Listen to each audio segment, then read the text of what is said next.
Bien, amigos, en el orden deportivo, la principal noticia es penosa.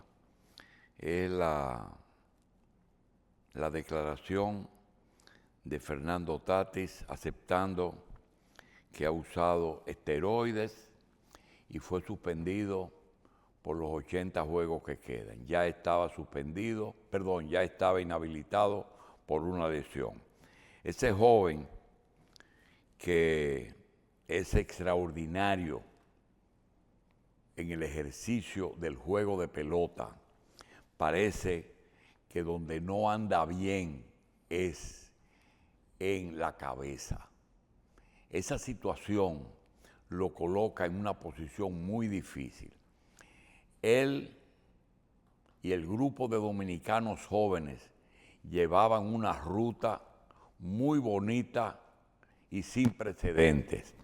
Hijos de grandes jugadores, con mayores posibilidades que sus padres.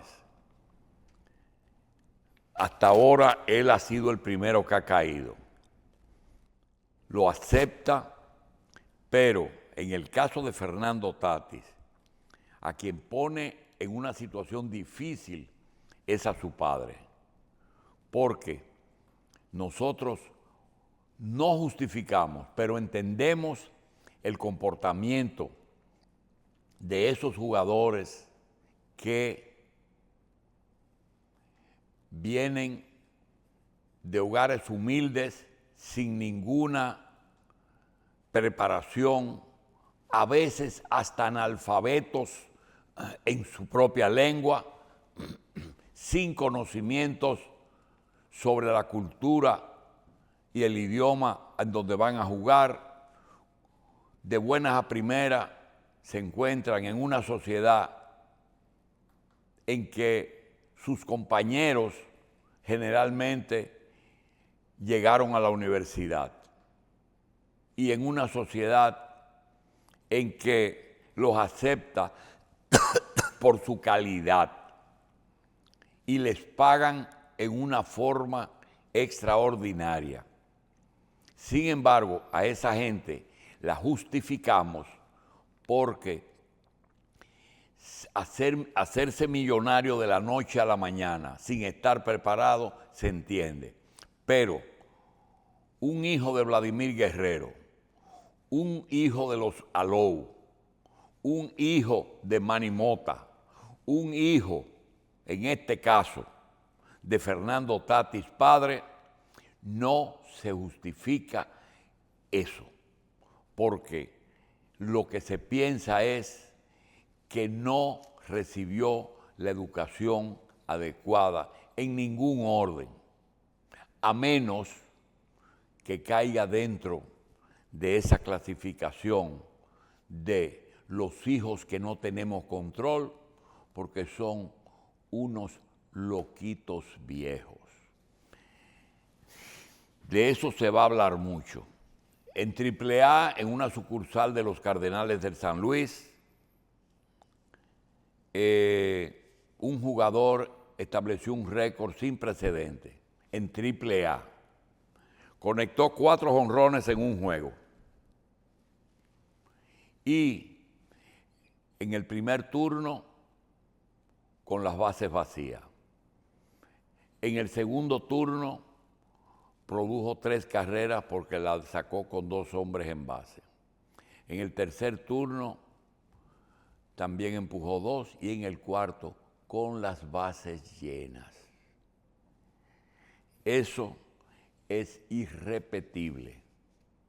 Fernando Tatis, padre, tiene un récord, pero no es un récord de coincidencia. 2 jonrones en el mismo inning, con las bases llenas al mismo lanzador. Eso lo tiene el padre de este señor, que ahora trata de justificar esa situación. Por otra parte, el presidente de la República puso a funcionar una subestación en Cabreto, en San Luis, de 345 y 138 kilovatios.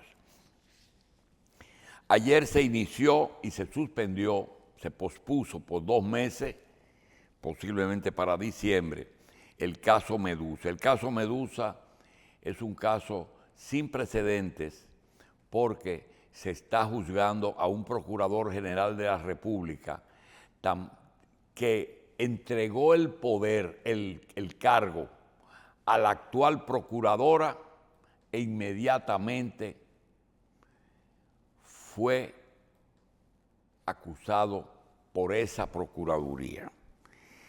La cantidad de acusados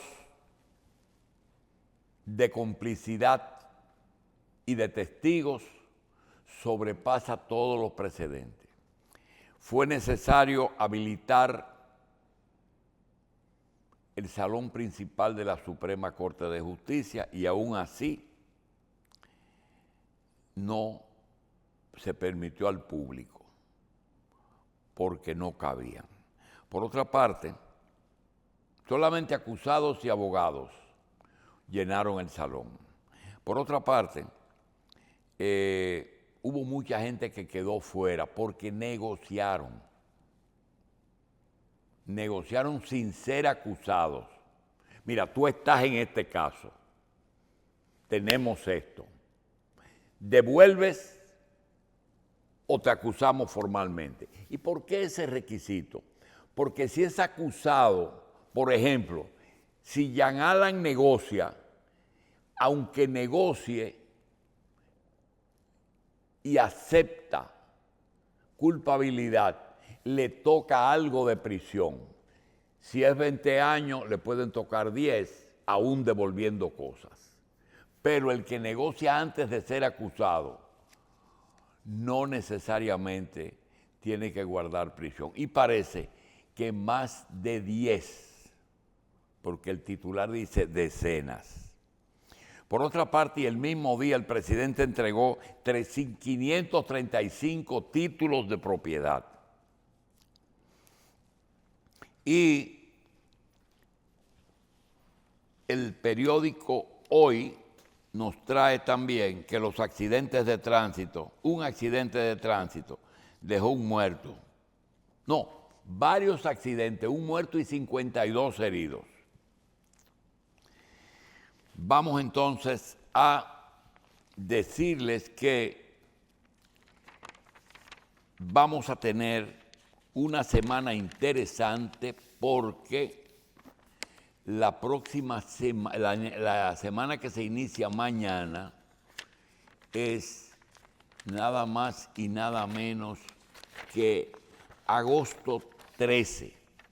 Significa que el próximo martes es 16 de agosto y a pesar de que ya ocurrieron cambios importantes en 2 o 3 ministerios, por ejemplo, nosotros tenemos un nuevo ministro de Medio Ambiente que sustituye al asesinado Orlando Jorge.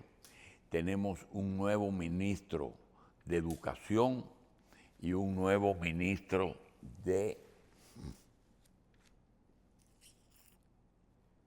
Presidencia, que yo recuerde. A pesar de que son 3 ministerios muy importantes, se espera todavía quizás cambios militares que no es obligado, pero se dice que los 16 de agosto, cada 2 años, se renuevan los bufetes de las cámaras directivas, de las cámaras legislativas, diputados y senadores, y salas capitulares de los ayuntamientos, y también se renuevan los mandos militares cada 2 años. Parece que en el Poder Legislativo vamos a tener que el PRM asegura mayoría con Eduardo Estrella y con Pacheco. Y las Fuerzas Armadas esperan cambios en Ministerio de las Fuerzas Armadas, los 3 viceministros de las Fuerzas Armadas, los inspectores generales de las Fuerzas Armadas y los diferentes jefes de áreas de la Secretaría. También el Ejército, los subjefes y las brigadas. La Fuerza Aérea, el jefe de la Fuerza Aérea, el subjefe. Y la Armada, el jefe de la Armada y el subjefe de la Armada. Vamos a ver, puede que no haya cambios. No necesariamente tiene que haber cambios. Pero a veces los presidentes les gusta mover las cosas. Ojalá cualquier cambio sea para bien. No necesariamente al que cambian es por ineficiencia. Puede ser, y mire, esto pasa mucho, que un ministro no reciba los recursos que necesita porque el presupuesto es muy pobre. Generalmente 3 ministerios se llevan el presupuesto: Fuerzas Armadas, Educación y Salud y Agricultura. Entonces los otros ministros dan la sensación de que no hicieron lo que tenían que hacer, pero realmente no disponían de los recursos. Entonces el público piensa que es el ministro. Puede ser que el mismo presidente quisiera suplirle los recursos, pero no hay para todos y hay que ajustarse a ello. De manera que esta va a ser una semana en que ya lunes, domingo y lunes, es posible que comiencen a aparecer los decretos, porque también los presidentes lo hacen a veces 1 o 2 días antes para evitar que a última hora los funcionarios que se van cometan algunas indelicadezas o disparates, hacer pagos de última hora, no poner personas, ascender personas, etc. De manera que preparémonos para una semana muy movida, independientemente de que no sabemos por qué el famoso caso Medusa fue enviado para diciembre. Y fíjense una cosa, primero, ¿por qué si eso estaba blindado? Solamente el problema del salón donde llevarlo. Podían hacerlo en un gran auditorio. Aquí se puede hacer un juicio en el Centro Olímpico, en la Media Naranja, perfectamente. Sobre todo con la importancia que tiene, 5,000 personas. Pero nosotros creemos que el mandarlo para diciembre, que por cierto, una fecha en que los tribunales salen de vacaciones hasta el 8 de enero, no entendemos. Puede ser que tenga varias lecturas. Una, que el caso no esté totalmente estudiado,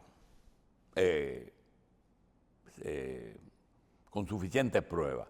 Lo otro es que estos casos a veces se reenvían mucho. Nosotros recordamos los 3 brazos, que se pasó como 2 años en esa instancia, que es como un juez de instrucción. Entonces, eso también puede ser que se le esté dando oportunidad a muchos acusados de que puedan negociar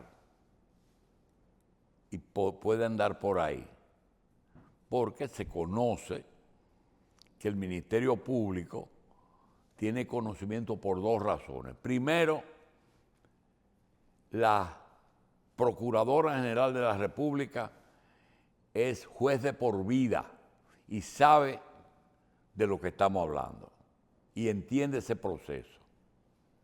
Y Jenny Berenice tiene 20 años o 17 años ya en el Ministerio Público. Así es que eso tiene que ser una buena razón que ellas tuvieron para posponer ese juicio. Vamos entonces a hacer una pausa y regresamos.